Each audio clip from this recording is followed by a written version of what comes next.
3 o'clock Wednesday morning. Getting ready to go down to Florida. Transport a couple aircraft back, and here's Dwight. Here's the man of the morning. Bless. I've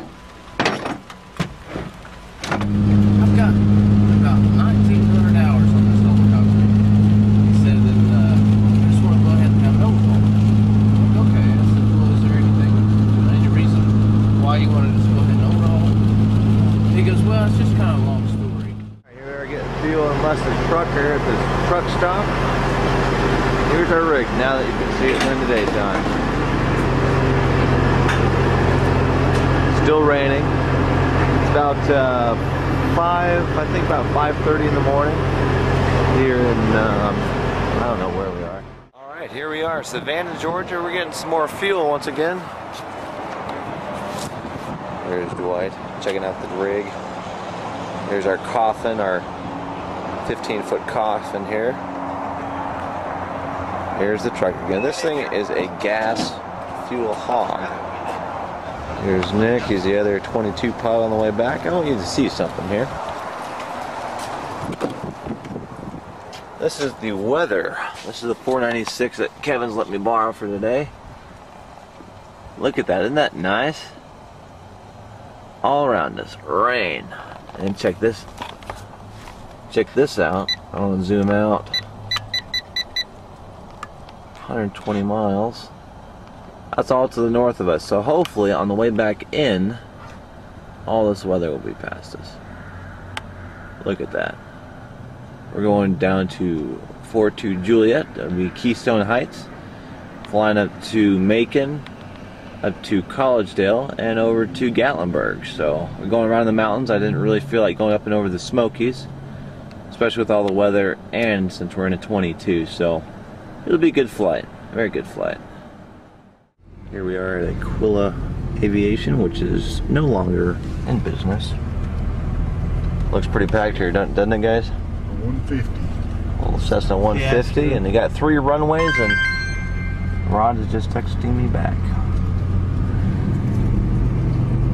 Aquila Aviation, out of service, out of business. No one bites the dust. So let's go inside. So here we are, we're gonna walk in. Look at this nice full hangar here. Keystone Heights. I'm gonna go see in some 22s. I'm presuming these are the 2 flyable ones. And there's the other 2 with the rotorway down there. This is the aircraft that I'll be flying. November 7192 Sierra.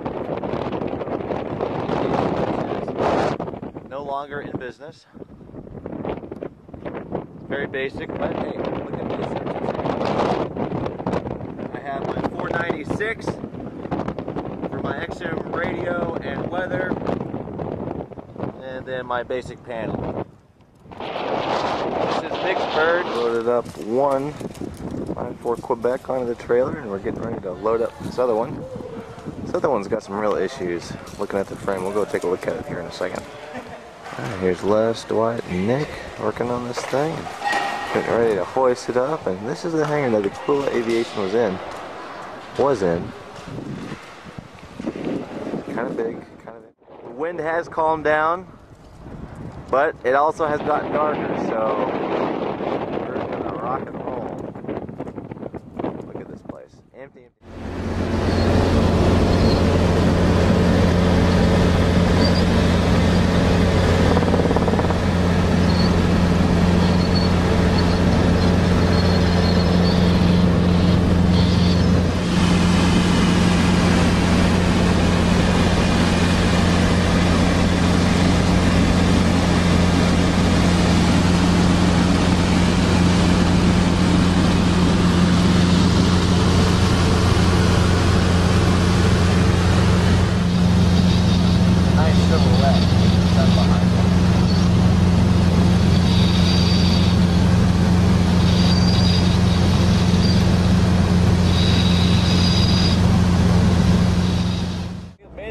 Macon, Lucky Dog, flight of 2 R22s.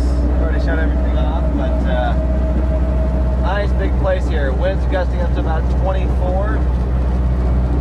Here's our ramp, guys.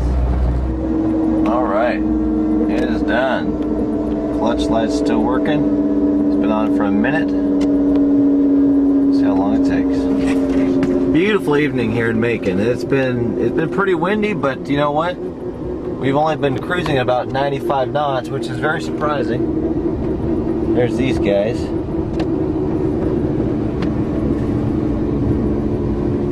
And my clutch light went off within 75 seconds, which is a little shy of the 90-second minimum. So here we are. We are in Macon, Georgia.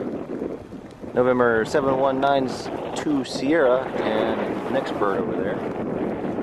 Look at this weather. We are stopping. There have been, I guess, tornado sites have touched down. I don't know if they touched down or not, but it is nasty. So we're going to sit out here for a little bit, and hopefully nothing happens with the blade, because this is supposed to keep here pretty hard. So we'll just pray that nothing goes wrong. And anyhow, this is it right here. No aviation. That's where we'll be hanging out for a while. Look at this.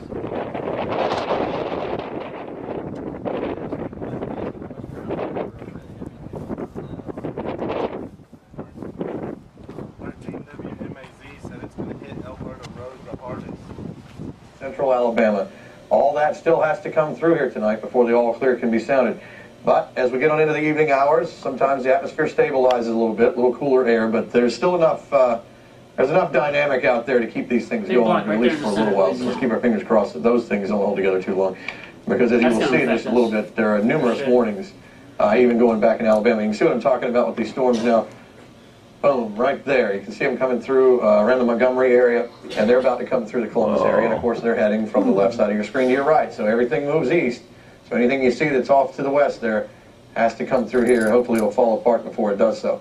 Back being this close to the radar, the notch could be right here, but it's very difficult to tell, and difficult for the Weather Service to tell too. That's the reason why the warning box is so large. But just go ahead and consider anything around 23 to I-16 right here. Put them on there for you. There's I-16, and then you got 23 here. And then what? Destiny. I was supposed to die in the field with honor. That was my destiny. Just got back from Subway, enjoying Forrest Gump.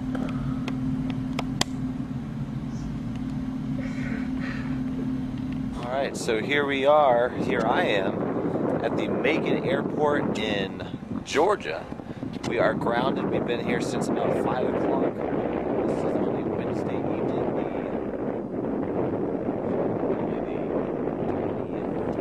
20th or so of